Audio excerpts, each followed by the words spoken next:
এ নিয়ে আরো জানাতে ঢাকা বিশ্ববিদ্যালয় থেকে যুক্ত হচ্ছেন সহকর্মী মাজহারুল ইসলাম। মাজহার, এই বিষয় নিয়ে কি তথ্য রয়েছে আপনার কাছে, আমাদেরকে জানাবেন।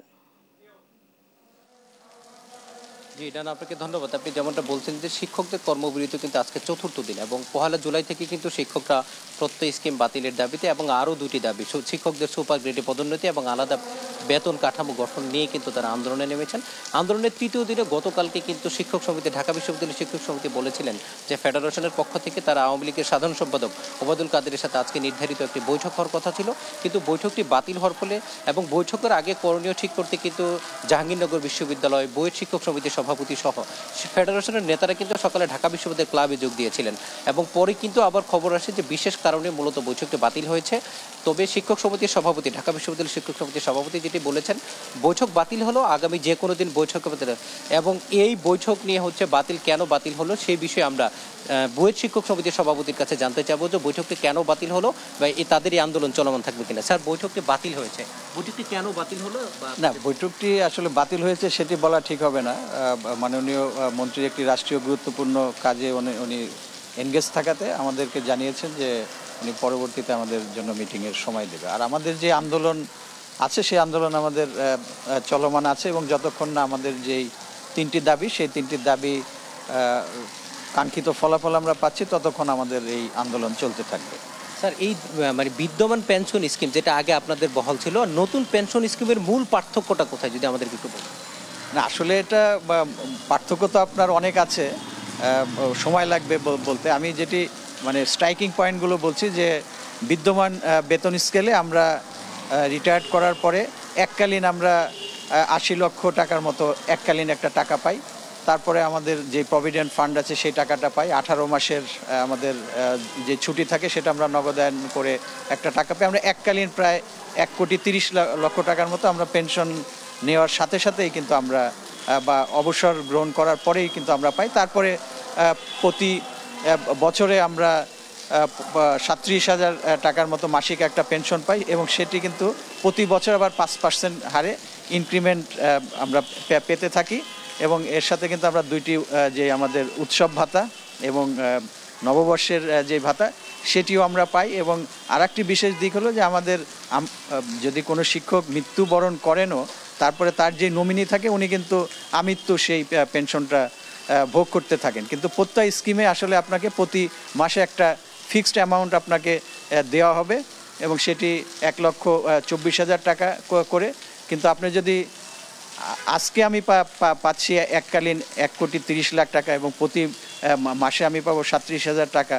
আর আমার কলিগ কিন্তু একজন যিনি এখন জয়েন করবেন তিনি আরও হয়তো 40 বছর পরে গিয়ে রিটায়ার্ড করবেন, তখন তিনি পাচ্ছেন 1,24,000 টাকা প্রতি মাসে। তাহলে 40 বছর পরে এই 1,24,000 টাকার ভ্যালু কিন্তু আপনার হয়ে যাবে তখন 15-20,000 টাকা। সেই টাকা দিয়ে সে কি করবে?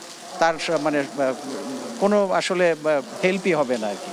এটি মূলত আমাদের যেই বিষয়টা আমরা তুলে ধরার চেষ্টা করেছি। আর আরেকটা যেটি বিষয় আমরা মনে করি যে যেহেতু আমরা একটা পেনশন স্কিমে ছিলাম আর সর্বজনীন পেনশন স্কিমের মাননীয় প্রধানমন্ত্রী সুস্পষ্ট ঘোষণা ছিলেন কিন্তু যারা রাষ্ট্রের যারা পেনশন স্কিমের মধ্যে নেই, সর্বজনীন যারা সাধারণ মানুষ আছে বা অন্যান্য যারা বেসরকারি চাকরিরত আছেন তাদেরকে পেনশনের আওতায় আনার জন্যই কিন্তু এই উনি সর্বজনীন পেনশন স্কিমের যে কনসেপ্টটা দিয়েছিলেন এবং আমরা কিন্তু সেটাকে সাধুবাদ জানিয়েছিলাম, কারণ কল্যাণমুখী রাষ্ট্রের জন্য সেটি খুবই গুরুত্বপূর্ণ।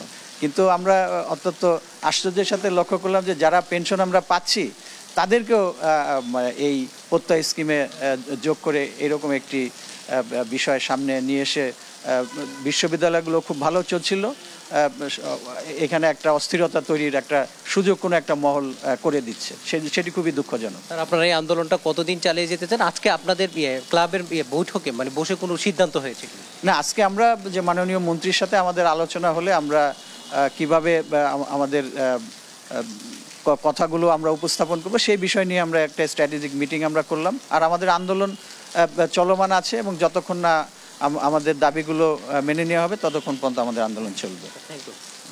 স্যার সেটা হচ্ছে যেমনটি বলছিলেন যে তিনি হচ্ছে যে তাদের যে দাবি সেই দাবি আদায় না হওয়া পর্যন্ত কিন্তু তারা আন্দোলন চালিয়ে যাবেন।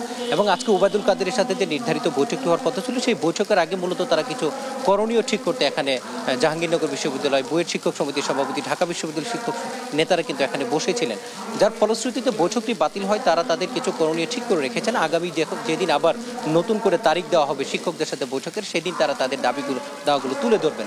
এবং তারা যেটি বলছেন, অর্থমন্ত্রী এবং জাতীয় পেনশন কর্তৃপক্ষ যে বক্তব্য বা যে তারা ক্লারিফাই দিয়েছে সেটার সাথে তারা একমত পোষণ করেন না, কারণ তাদের যে বিদ্যমান সুযোগ সুবিধা আছে সেটা নতুন পেনশন স্কিমের আওতায় থাকবেন না বলে কিন্তু এতক্ষণ জানাছিলেন বুয়েট শিক্ষক সমিতির সভাপতি। তবে শিক্ষকদের প্রত্যাশা দ্রুত সময়ের মধ্যেই তাদের সেই দাবি দাওয়াগুলো মেনে নেওয়া হবে। আমরা একটি প্রশ্ন করেছিলাম শিক্ষার্থীদের জিম্মি করে তাদের যে আন্দোলন, এই আন্দোলনের কতটুকু গ্রহণযোগ্যতা আছে। তারা যেটি বলছেন যে মূলত তারা শিক্ষার্থীদের জিম্মি করছেন না, কারণ তারা কিভাবে শিক্ষার্থীদের ক্ষতি পুষিয়ে নিতে হয় করোনার পর কিন্তু তারা সেটা দেখিয়েছেন। এবং তারা বলছেন যে করোনার পরে তারা যেভাবে মেকআপ ক্লাস নিয়েছেন, আগামী দিনগুলোতে তারা তাদের দাবি মেনে নিলে দ্রুত সময় তারা শিক্ষার্থীদের নানা ক্লাস নিয়ে, অর্থাৎ ছুটির দিনগুলোতে ক্লাস নিয়ে তারা তাদের সেই ক্ষতি পুষিয়ে দেবেন, এমনটাই কিন্তু তারা আমাদেরকে জানিয়েছেন। তবে তাদের কথা দ্রুত সময়ের মধ্যেই তাদের সেই যে আন্দোলন, সেই আন্দোলন তারা মেনে নেবেন, যার ফলেই তারা মূলত ক্লাসে ফিরে যাবেন। এই ছিল ঢাকা বিশ্ববিদ্যালয় থেকে আমার কাছে শিক্ষক আন্দোলন সম্পর্কিত সর্বশেষ তথ্য। ধন্যবাদ আপনাকে। ঢাকা বিশ্ববিদ্যালয় থেকে সরাসরি যুক্ত ছিলেন আমাদের সহকর্মী।